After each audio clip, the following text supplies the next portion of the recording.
Assalamualaikum warahmatullahi wabarakatuh. Innal hamdalillah nahmaduhu wa nasta'inuhu wa nastaghfiruhu wa na'udzu billahi min shururi anfusina wa min sayyiati a'malina man yahdihillahu fala mudilla lahu wa man yudlil fala hadiya lahu. Asyhadu an la ilaha illallah wahdahu la syarika lahu wa asyhadu anna Muhammadan abduhu wa rasuluh. Qala Allah ta'ala fi kitabil mubin asydaqul qailin ya ayyuhalladzina amanu taqullaha haqqa tuqatih wa la tamutunna illa wa antum muslimun. وقال أيضا يا أيها الناس اعبدوا ربكم الذي خلقكم من نفس واحدة وخلق منها زوجها وبث منهما رجالا كثيرا ونساء واتقوا الله الذي تساءلون به والأرحام إن الله كان عليكم رقيبا. أما بعد فإن أصدق الحديث كتاب الله وخير الهدي هدي محمد صلى الله عليه وسلم وشر الأمور محدثاتها وكل محدثة بدعة وكل بدعة ضلالة وكل ضلالة في النار. Yang kami hormati dan kami cintai dan kami banggakan kedua mempelai dan kedua orang tua dan kedua mempelai, semoga semua dalam lindungan Allah Subhanahu wa taala. Wabil khusus kepada dua mempelai kami ucapkan barakallahu lakum wa baraka alaikum wa jama'a bainakum fi khairin. Yang kami hormati para tamu undangan secara menyeluruh, semoga kita semua diberikan kesehatan jasmani dan rohani, dan berikan keistiqomahan kita dalam ibadah kita kepada Allah Subhanahu wa taala. Pada kesempatan ini kami ingin membawakan sebuah hadis dari Nabi sallallahu alaihi wasallam, wabil khusus ini kepada kedua mempelai. Tolong didengar dan disimak baik-baik agar bisa menjadi sebuah pelajaran bagi pernikahan Anda ke depannya sampai dipertemukannya kalian di surganya Allah Subhanahu wa taala.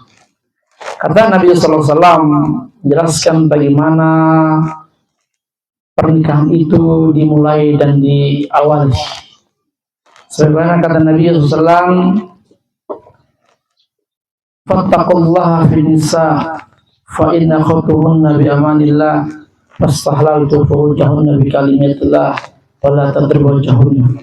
Ini yang pertama berkhusus kepada mempelai laki-laki. Kata Nabi SAW, fattaqullaha fin nisa, bertakwalah kalian, takutlah kalian terhadap wanita itu. Artinya apa? Hormati perempuan dengan memberikan penghormatan setinggi-tingginya kepada mereka.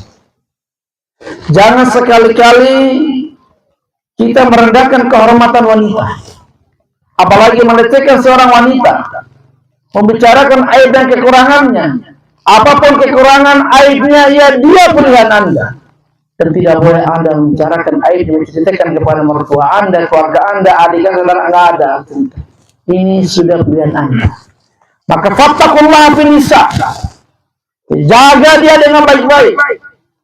Karena perempuan adalah mahkota terindah dalam perjalanan kehidupan seorang suami. Bagaimanapun kekurangan istri, dia pilihan Anda. Bagaimanapun dia sifat dan akhlaknya dia, iya, cinta Anda telah jatuh pada dirinya. Yang ada, Anda jaga dia, Anda rawat dia, Anda hormati dia, Anda jujuti dia, Anda berikan segalanya bagi dirinya. Fattaqullaha fin nisa. Wassahalaltum furujahunna bi kalimatillah. Engkau telah menghalalkan kemaluannya yang mengatakan qabiltu nikaha, saya terima nikahnya. Ini adalah kalimat sumpah Anda di hadapan Allah, di hadapan kedua orang tua Anda, mertua Anda. Ini harus perlu menjaga. Ya, kepada saudara Ali, pahami perkataan baik-baik. Anda bersumpah di hadapan Allah Subhanahu wa taala dan bersumpah di hadapan kedua orang tuanya bahwa Anda telah menghalalkan kemaluannya dia, Anda akan menjaga dia, Anda akan rawatnya dengan sebagaimana ayah dan ibu merawatnya. Karena kita lagi nggak tahu namanya mengandung ya. Kalau seorang ibu ketika mengandung,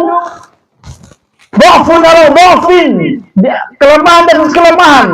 Ketika melahirkan, mereka rawat, mereka berikan makan dan minum, mereka sekolahkan, berikan pendidikan, pakaian dan mereka semuanya mereka berikan. Dan pada akhirnya Anda yang menikmati. Ya, dia masak kepada Anda, dia melayani Anda dengan sebaiknya. Bayangkan kemaluan seorang anak perempuan diharamkan bagi seorang ibu dan ayah untuk melihat, tapi bagi suami dihalalkan untuk melihat. Ini menunjukkan bahwa suami punya tanggung besar bagi seorang istri. Maka jangan sekali-kali mempermainkan wanita. Maka kata Nabi, wala tadribu wajhahunna, jangan sekali-kali Anda menampar wajahnya dia. menghardik dia, menghina, melecehkan dia. Haramun alaikum kahurmati yaumikum hadza, kata Rasulullah. Haram bagi kamu pada hari ini, haramkan bagi dirinya. Maka tidak boleh. Kekurangan dia malu, ini kekurangan. Inilah pilihan cinta yang Anda jatuhkan pada diri dia. Tidak ada alasan bagi Anda untuk menolak dan membicarakan. Ini harus Anda jaga baik-baik. Maka seorang suami wajib menjaga istrinya, menghormati istrinya, mendoakan istrinya. Ya, karena istri akan punya tanggung jawab besar. Sebagaimana dalam kisah Umar bin Al-Khattab radhiyallahu anhu. Umar ini seorang sahabat yang paling hebat dalam peperangan. Sekali menghenuskan pedang 10 tewas di medan perang. Terus subhanallah, ketika ada seorang anggota ingin melihat bagaimana sehebatnya Umar ini, datanglah seorang sahabat ingin melihat Umar bin Khattab di rumah. Subhanallah, sampailah dia di rumah 3 hari, dia melihat Umar.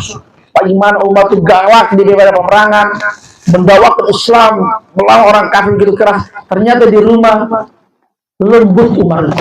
Bayangkan Umar cuci piring. Bayangkan Umar ibn Khattab cuci piring, bersihkan rumah, pel rumah, mandiin anaknya, cari kayu bakar, cari nafkah, masak lagi. Udah masak, ya, cuci baju, ya, melayani istri dengan baik. Datang anak punya, ya Umar, Anda ini panglima loh.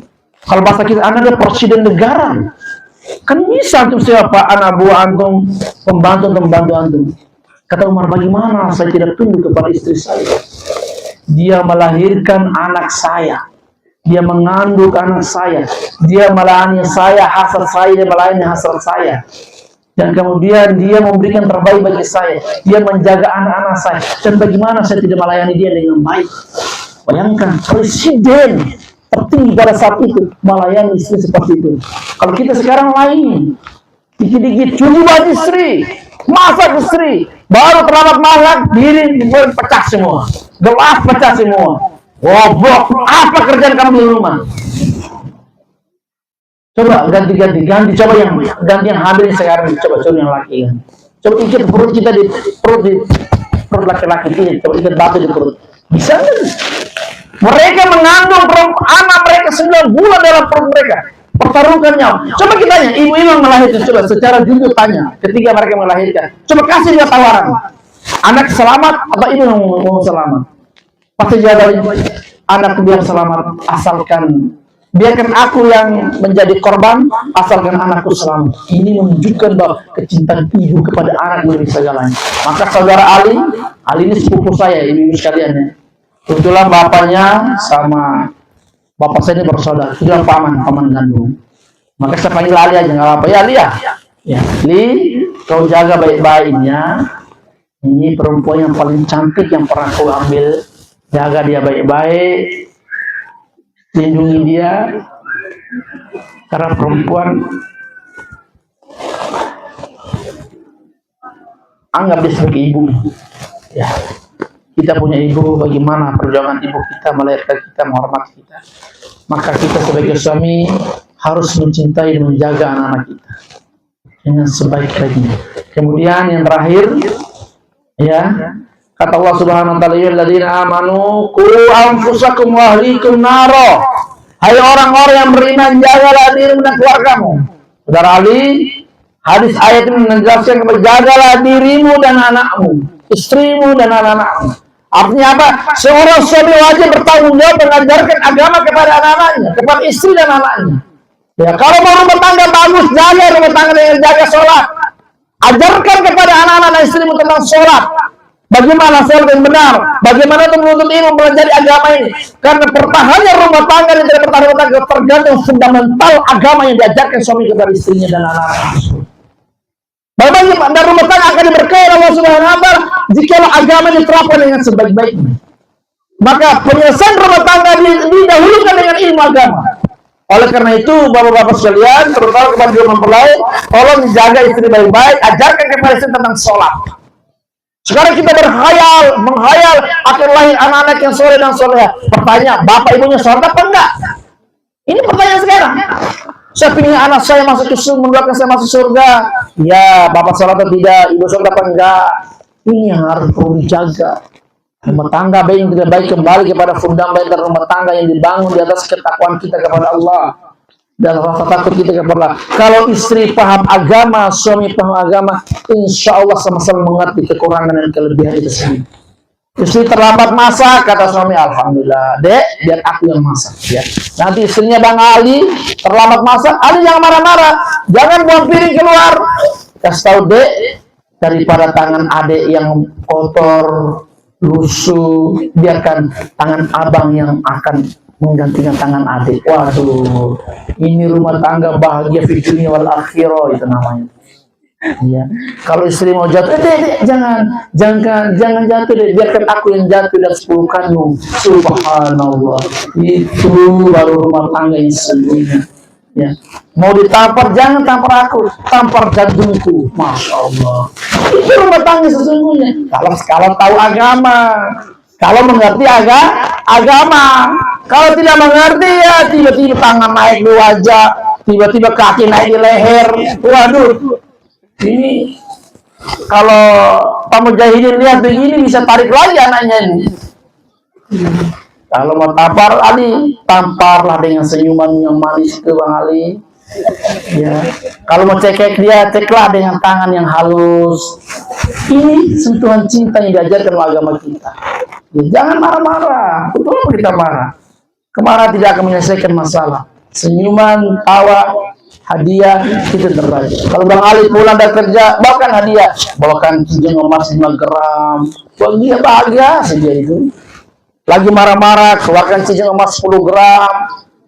Mana lehermu pasangkan? Masya Allah, bahagia. Ali baru marah-marah, kata istrinya, coba mandi dulu yang bersih. Ayo kita beribadah kepada Allah. Bahagianya hidup rumah tangga seperti itu. Tidak repot. Wassalamualaikum warahmatullahi wabarakatuh.